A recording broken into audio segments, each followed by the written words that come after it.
Hello Vanguards, this is Anthony of Epic CFV 365 coming at you with a ARG States deck profile. Don't forget like and subscribe buttons are down below. Click those if you haven't already. Please be sure to let me know what you think of the deck profile down below, as well as check links for Facebook, eBay, Big N, David Adams, and Locals Facebook page. Before I get into the deck profile, I just do want to say this is from this past weekend's ARG States event here in Charlotte, North Carolina. I finished 31st with this deck. It kind of misbehaved a lot.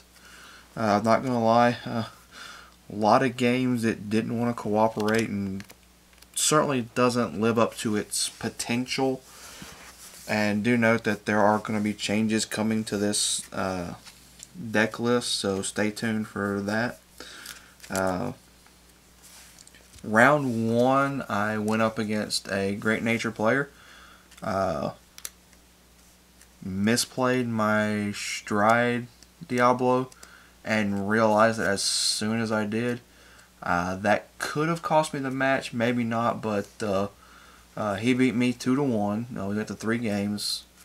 It was well played on both sides except for my one misplay. So it was just really hard to push through against a hand size of 8 to 12. Yeah, it was just really hard to push through that hand size and trying to keep cards off his field just long enough for me to push through. So that was tough to deal with, along with, multiple swings as well as hand size, so that was tough. Round 2 I faced Tachi's. That was also a good game, good match, went all 3. Game 1 I hit first stride triple crit with Carnivore Dragon, and that was the game. So the next 2 was really well played. No misplays there. Just didn't have the hand size. Had to G assist a couple of times to try to get what I needed, and just never got to it. So round 3 I ended up facing a second Great Nature player.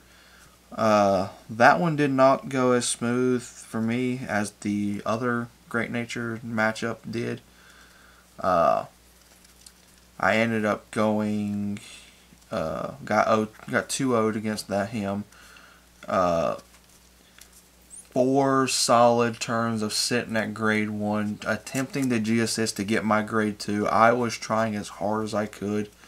The deck just decided it had had enough for the day and decided it didn't want to work. And by the time I was able to get my grade 2, I was, like I said, I was 4 turns behind. I was able to sort of guard, but by the time I was able to guard and get what I needed, I just didn't have enough to do anything to push with it. So it was just one of those tough games, but overall, not too bad. Round 4, I played against my friend Anthony. He was playing Wise Man Loop. That was my only win of the day. We went into time in round 2 and should have ended up in a tie, to be honest. I should have gone 0-4-1. But I played it right. Oh, also back before round 3, game 1, I misplayed my restanding Diablo. I forgot to Soul Blast, sack, Persona Flip, so I can restand, and so that probably may have cost me an additional game in that match. I may have still lost. Don't really know. Anyway, against Anthony, I was round Game 2 in time. We were the last one to finish. You know, honestly, that probably should have ended in a tie. I had just swung with Diablo. He made the critical error of leaving just Wise Man on the field. So I swung. Unfortunately, didn't get any extra crits. He hit a heal on the 5th damage, healed, and then stayed at 5. Decided he was going to make a big Fenrir push.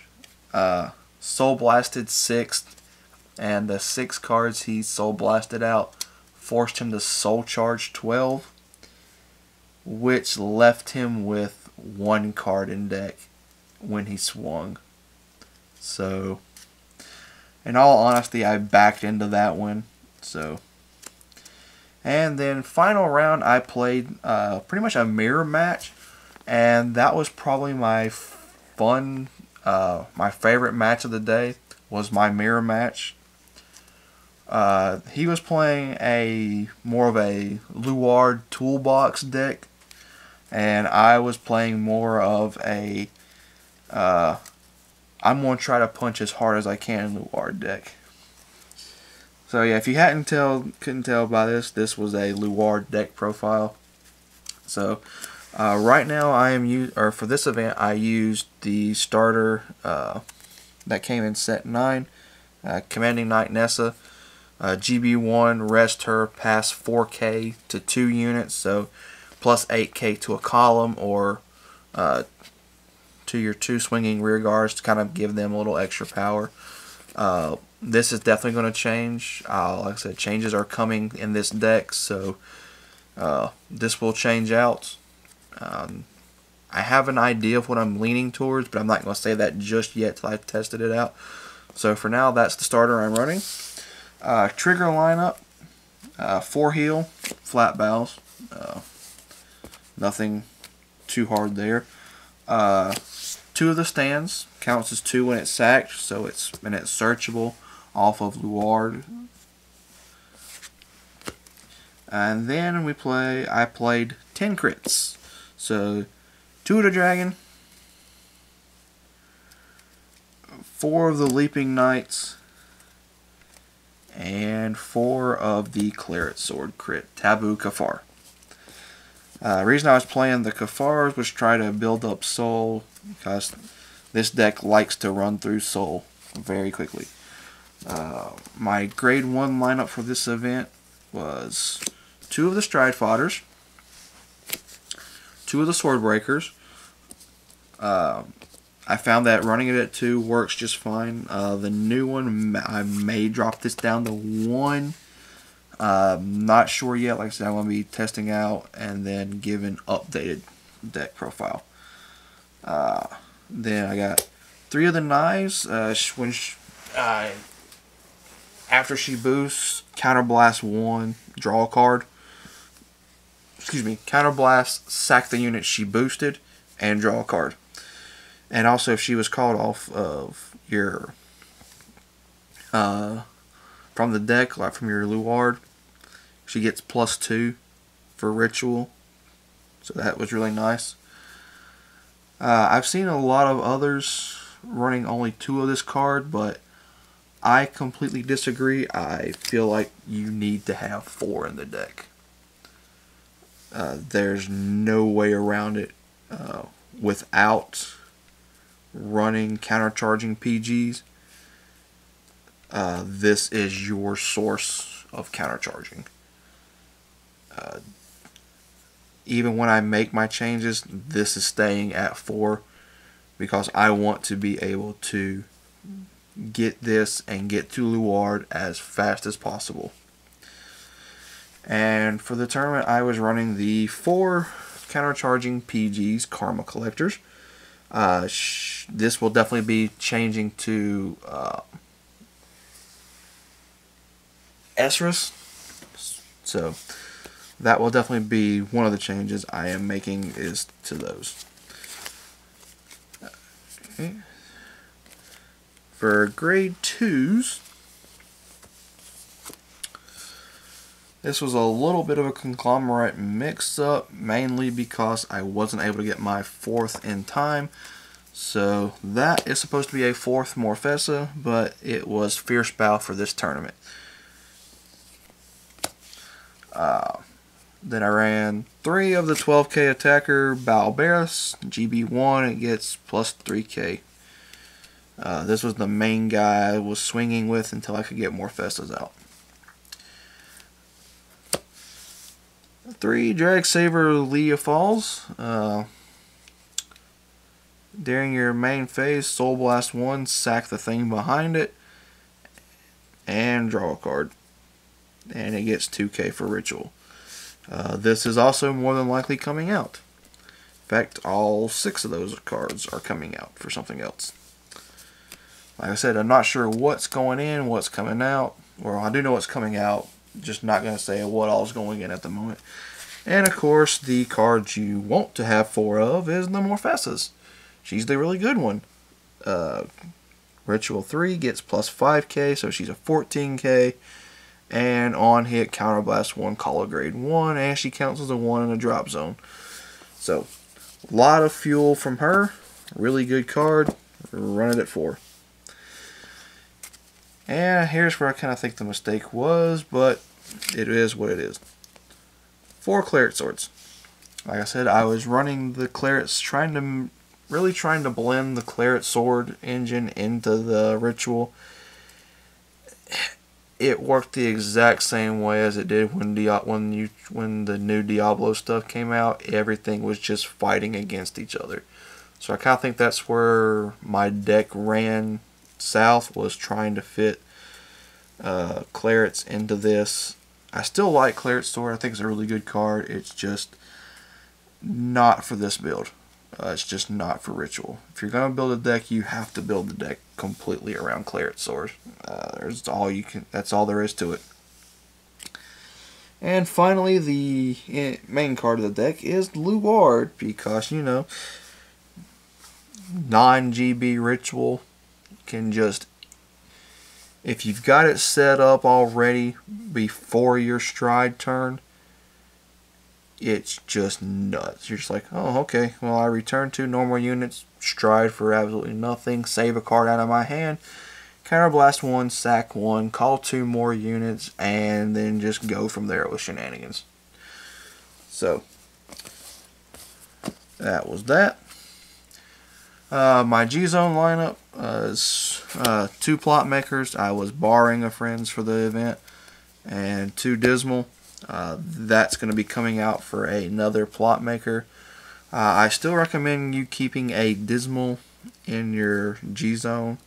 Even though the Ezras are recyclable, your heals are not. And you never know when you're going to need that against something like VMAX, or if you really need to protect a unit from getting hit, so that way they can't pop stuff and get certain effects off. Still recommend running 1 Dismal just on the off chance. 1 Seabreeze, again, I was borrowing from a friend. So Seabreeze is like just in case, since part of the deck is GB reliant, part of it's not, but at the same time you want that just to make sure you have your GB1 stuff active. 3 Luards, never went into it because I never got the chance to make it that far. But definitely running at 3. 2 you can get away with because you're flipping 1. But when you're running it at 3, you're flipping the 1, calling 2, and that gives you 2 really nice boosters to swing with. 1 Restanding Diablo. Since this deck does revolve around soul, you have to be very careful when you play certain strides. And Luard's also a stride as a soul blast, so very careful, but anytime you can get 4 off of a restand is still really good. I played 1 Carnivore Dragon. Might up that to 2 just because it's a free pop. On stride, call 2, pop 1, they pop 2, and then you do your drive check of 3. So even if they only have 1 to pop, you pop their 1, you get plus 4K to the front row, yada yada yada.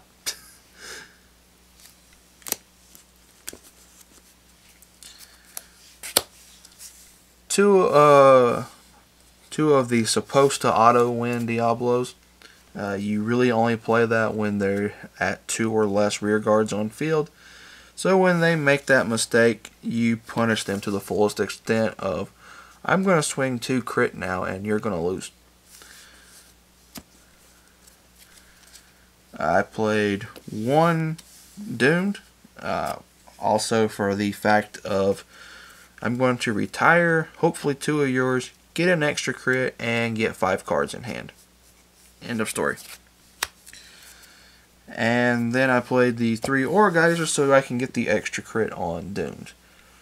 Orgizers is usually my first stride I go into. Counterblast 1, Soul Blast 1, add 5 cards to hand. If I've called a Swordbreaker, that's add 6 cards to hand.